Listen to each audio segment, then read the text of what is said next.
जी अस्सलाम वालेकुम रहमतुल्लाहि व बरकातहू। दोस्तों इधर देखो, कहते ने आग है, औलादे इब्राहिमी है, नमरूद है, खुदा को फिर कोई इम्तहान मकसूद है। क्या ये झलकियां आपको 9 मई की नहीं लग रही? ऐसे नहीं लग रहा जैसे 9 मई वाले दिन जैसे हो रहा था? ये वही वही कुछ हो रहा है, वही सिलसिला जारी है। ये होने के असल जिम्मेदार वो हैं जिन्होंने सूरत करी की 9 मई वालों की। वो हैं जिन्होंने उनको मुसलसल रिलीफ दिए, उनकी जमानतें दी, उनको कुछ कानून के कटारे में नहीं आने दिया। फौजी अदालतों की बात की तो उन्होंने शोर शराबा किया। ये वो इसके जिम्मेदार हैं और ये वो सिलसिला जारी है जो चल रहा था ऑलरेडी।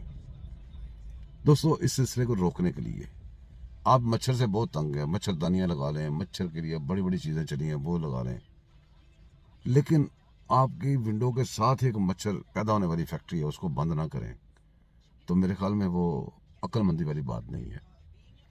मैं बार बार कहता हूँ कि बड़ा अच्छा हुआ है, अल्लाह पाक का शुक्र है कि ये छुपे हुए दुश्मन सामने आए, बच्चे भी आए, बच्चे खुच्चे, दहशतगर्द भी आए।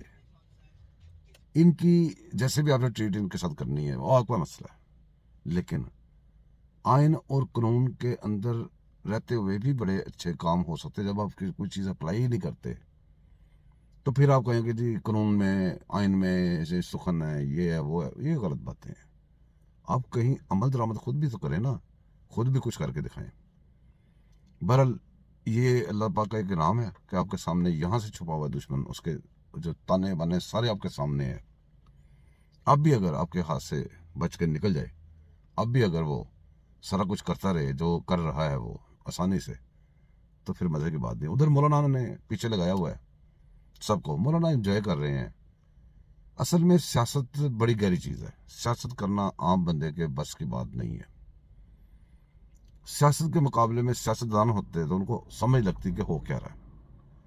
ये सारे सियासतदान एक तरफ हैं और कुछ चंद दहशत गर्द इंतशारी जो हैं, जिन्होंने कुछ सीखा ही नहीं, सियासत भी नहीं सीखी, उन्होंने सीखा है वही कर रहे हैं। इसके अलावा वो कुछ करने के काबिल भी नहीं है, इसीलिए कुछ करते नहीं है। और कुछ मौलाना ने सबको पीछे लगाया हुआ है।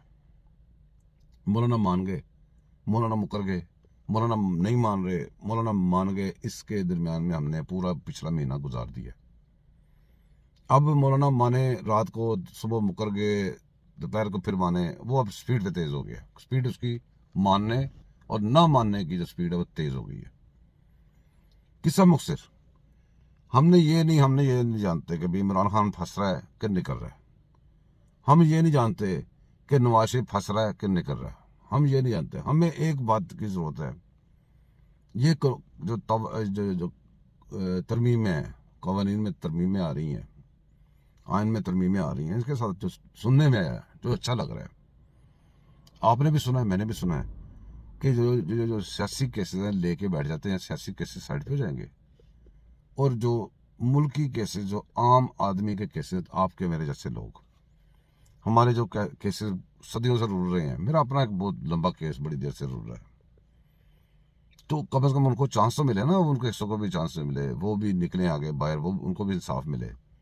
मुल्क में जब पाकिस्तानियों को इंसाफ नहीं मिलना, और जो कुछ ऐसे लोग हों जिनको रात को 12 बजे भी पिटीशन आ जाए तो जज साहब उठ के लगा देते हैं, ये काम बड़े अजीबोगरीब हमारे मुल्क के साथ हो रहे हैं।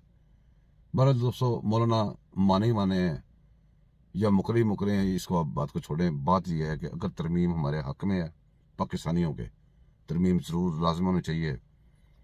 ये जो मनसूर, ये सामने सामने आपके एक पार्टी है, ये इसके ऊपर रेफरेंस क्यों नहीं भेजा?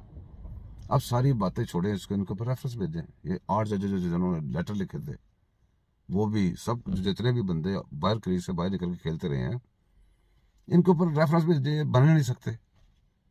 बहरहाल देखें, कुछ ऐसी बातें हैं जो हिकमत अमली होती है। हमें इधर बैठे, हम तो तबसरे करते हैं खबरें सुन के, तो बहुत सारे लोग व्लॉगर भी बैठे हुए हैं, यूट्यूबर बैठे हुए हैं, दूसरे मीडिया पे लोग बैठे हुए हैं, तो वो सारे अंदाजे हैं ना जी। अब उसने क्या करना है, तरमीम जो करनी है वो होनी है। क्यों? इस वक्त इनको आपने डंडा डोली किया हुआ है, इस वक्त ये फंसे हुए हैं, वरना ये तरमीम नहीं होने देंगे। ये सियासतदान भी जानते हैं, वो भी जानते हैं, उनके हाथ में आखिरी ये एक सिरा रह गया।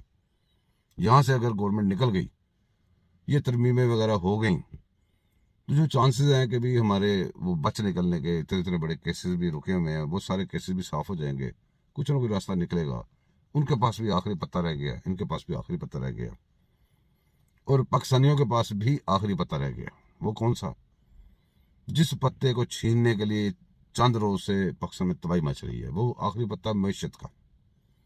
पाकिस्तानियों के पास आखिरी पत्ता सिर्फ मैशत का है, इसके अलावा मैशत मैशत मैशत, इसके बगैर पाकिस्तान का इस जंगल से निकलना, इस चुंगल से निकलना बड़ा मुश्किल है। कर्जे हमारे ऊपर इतने थे कि कर्जों के ऊपर भी चेक एंड बैलेंस लग गया था। कर्जे भी जिनके पहले हमने देने थे, मुझे उसके बगैर दूसरे लोग नहीं देते थे। तो हम कर्जे लेके पिछले कर्जे दे ही जा रहे हैं, काफी देर से फंसे हुए हैं।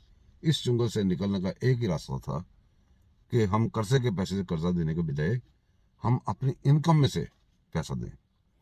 इनकम कहाँ से आती है? एक तो आती है आपके टैक्सेस से, ठीक है।